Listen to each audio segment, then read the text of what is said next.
Hello guys, welcome back to my new video. आजको भिडियोमा चाहिँ म तपाईँहरूलाई हाम्रो बैतडी जिल्लाको पुर्चौडी नगरपालिकामा जाँदैछौँ।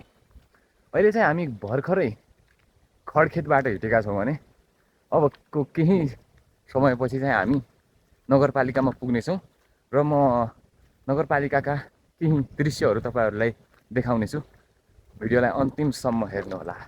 अहिले चाहिँ हामी पुर्चौडीको एकदमै ठुलो स्वास्थ्य केन्द्रमा पुगेका छौँ। यो चाहिँ यसको गेट हो हैन। यो चाहिँ यहाँनिर चाहिँ स्वास्थ्य चौकी छ र आज चाहिँ यसको भित्र चाहिँ म गइनँ किनभने टाइम ओभर भइसकेको छ। गेट त खुलै छ हैन, तर भित्र चाहिँ म गइनँ। गेट खुला भन्दा पनि गेटै छैन खासमा भन्नुपर्ने भने। यो चाहिँ नगरपालिका जाने बाटो हो।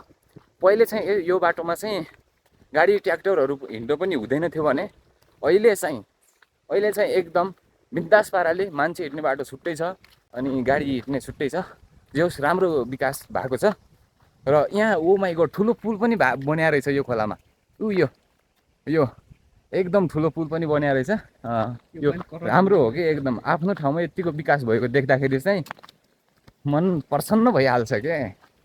तपाईहरु मेरो पछाडि देख्न सक्नुहुन्छ यो झरना चाहिँ एकदम सुन्दर छ किनभने यसमा पानी नै छैन। यदि पानी हुन्थ्यो भने चाहिँ यस्तो देखिन्थ्यो यो झरना।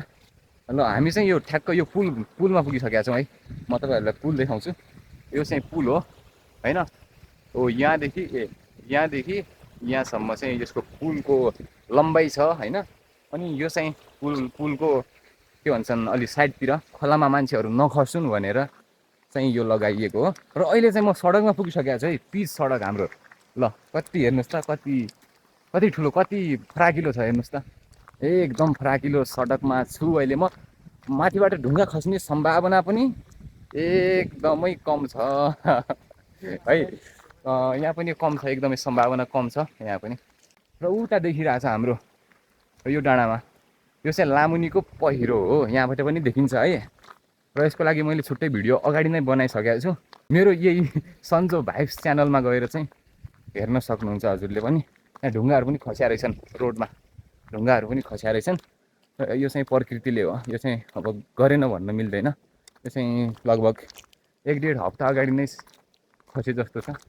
ठिक छ, जे होस् अब यसलाई पनि हटाउनु होला भन्न चाहन्छु। होइन भने गाडी त चलिरहेको त के छ, ठाउँ छँदैछ किन हटाउनु पर्यो र भन्ने पनि लाग्छ भने ठिकै छ, के छैन। तपाईहरुलाई लागिरहेको होला यो नगरपालिका जाने रोड मात्र किन पिच गरियो भनेर। त्यस्तो होइन के। सम्पूर्ण वडा कार्यालय जति छन् पुर्चौडीका 10वटै वडाहरू सबैमा यस्तै रोड छ। एकदम फराकिलो रोड छ। बरु यहाँ अलि ढिलाइ भयो होला, नगरपालिकामा गाडीहरू आउनको लागि अलि ढिला भयो होला। तर वडाहरूमा चाहिँ गाडीहरू सरर जान्छन्। हामी पनि गाडीमै जाने आउने गर्छौँ। यसमा चाहिँ गाडीहरू पनि सिप्लिन सक्ने सम्भावना कतिको हुन्छ हो यो बारेमा चाहिँ मलाई थाहा भएन।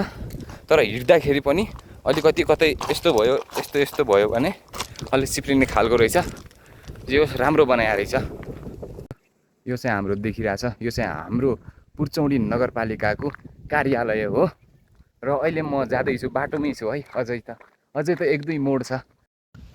ल फाइनल्ली चाहिँ हामी चाहिँ नगरपालिका पुग्यौँ है। यहाँ तपाईँहरू देख्न सक्नुहुन्छ हाम्रो कस्तो ब्युटिफुल छ हैन। र पछाडिपट्टि पहाड, अगाडिपट्टि हाम्रो नगरपालिका देख्नमै कस्तो सुन्दर छ हैन। यहाँपट्टि पनि एकदम बोट बिरुवाहरू चाहिँ रोपिरहेछन्। ठिक छ, अब हामी चाहिँ यहाँ पुगिसकेका छौँ र हाम्रो केही न केही काम थियो, त्यही सम्बन्धी अलि थोरै सोध्नको लागि चाहिँ हामी चाहिँ आएको हो। त्यति खास इम्पोर्टेन्ट केही छैन है। यहाँ हामी पुगिसकेका छौँ। नगरपालिकाबाट देखिने एकदम सुन्दर भ्यू हेर्नुहोस् त। यहाँबाट पुरै देखिन्छ के। उता लामुनी भयो हैन, लामुनी यहाँ पुरै सब देखिने रहेछ। यहाँ चाहिँ हाम्रो नगरपालिका छ। यो चाहिँ नगरपालिकाको मिनी भर्जन नगरपालिकाको मिनी भर्जन। उता चाहिँ 4G को टावर छ। त्यो ठिक छ, एकदमै राम्रो छ। अनि उता मन्दिर पनि रहेछ के को। यहाँ एउटा मन्दिर पनि रहेछ। अनि यो चाहिँ रोड हो, अब कहाँ जाने हो त्यो चाहिँ थाहा भएन। उता महादेव स्थानतिर होला सायद। अनि रोड चाहिँ त्यस्तै छ यहाँको पनि।